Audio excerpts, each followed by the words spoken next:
ሰላም ጤና ይስጥልኝ ውድ የጤና 360 ቤተሰቦቻችን እንደምን አላችሁ? እንደ ሁል ጊዜ ሁሉ ለእናንተ ይጠቅማሉ፣ ይበጃሉ፣ ያስተምራሉ ብለን ያሰብነውን የጤና ቲፕ እንደ ሁል ጊዜው ይዘንላችሁ መጥተናል።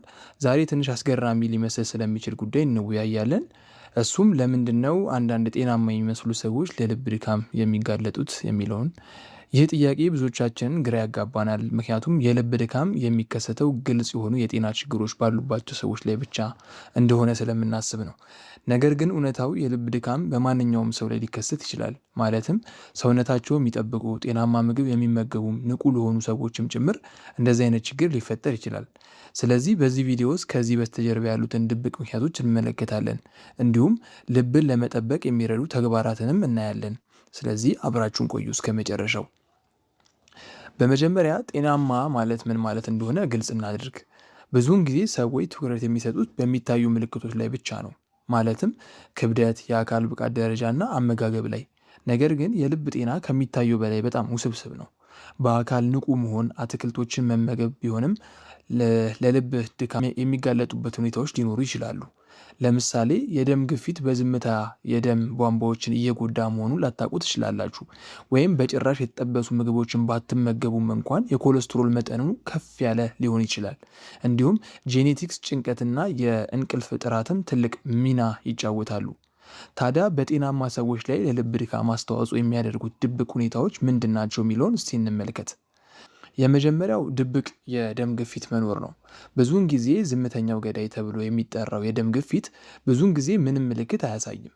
እርስዎ ሳያስተውሉ በጊዜ ሂደት የደም ቧንቧዎቹን ይጎዳል። ሌላው የማይታዩ የኮሌስትሮል ችግሮች ናቸው። አመጋገቡ ንጹህ ቢሆንም እንኳን የኤልዲኤል ኮሌስትሮል በደም ቧንቧዎች ውስጥ ሊከሰት ይችላል። የዘር ግንድ ትልቅ አስተዋጽኦችን ያደርጋል። ሌላው ጭንቀትና ኢንፍላሜሽን የሚባለው ነው።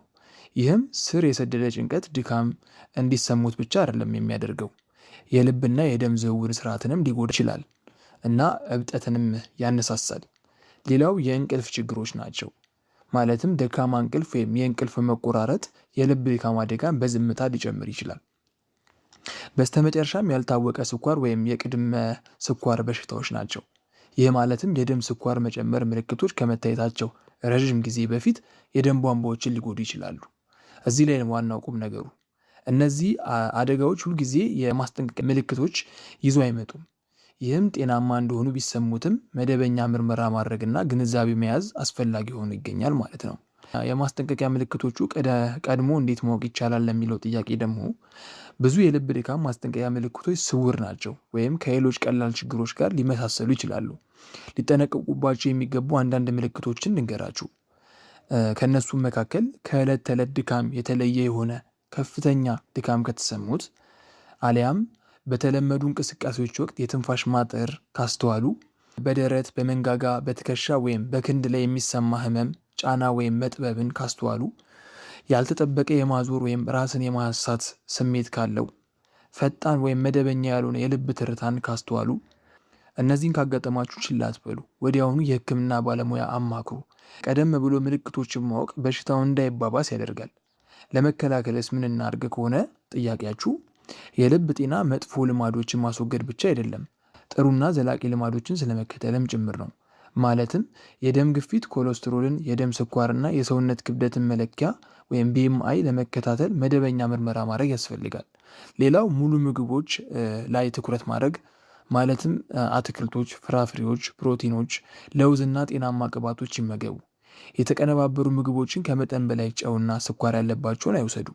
እንዲሁም በሳምንት ቢያንስ ለ150 ደቂቃዎች መካከለኛ አካል ብቃት እንቅስቃሴ ለማድረግ ይሞክሩ።